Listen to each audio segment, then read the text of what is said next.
ठाकरे गटाचे युवा नेते बंटी नलावडे यांच्या हस्ते वाहतूक पोलिसांना रेनकोट वाटप।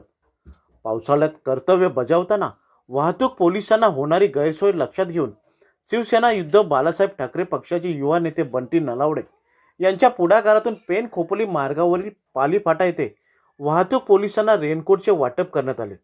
या उपक्रमामुळे वाहतूक पोलिसांच्या सेवेला हातभार लागणार असून नलावडे यांच्या सामाजिक बांधिलकीचे सर्वत्र कौतुक होत आहे। पावसाळ्यात ऊन, वारा आणि मुसळधार पावसात वाहतुकीचे नियम करण्याबरोबरच रस्त्यावर अडकलेल्या वाहनांना मदत करणे, वाहतूक कोंडी सुरळीत करणे तसेच प्रवाशांना आवश्यक सहकार्य करणे अशी अनेक जबाबदाऱ्या वाहतूक पोलिसांना पार पाडाव्या लागतात। अशा परिस्थितीत रेनकोट हा त्यांच्यासाठी अत्यंत उपयुक्त ठरतो। ही बाब लक्षात घेऊन बंटी नलावडे यांनी सामाजिक दायित्व जपत हा उपक्रम राबविला। यावेळी ठाणे नावेचे माजी उपसरपंच संदीप बोरले, देव नावेचे माजी ग्रामपंचायत सदस्य नाना चौधरी, नरेश विचारे, रितेश नलावडे, नितेश चौधरी, शिवम नलावडे, शेखर पाटील यांसह वाहतूक विभागातील अधिकारी व कर्मचारी उपस्थित होते।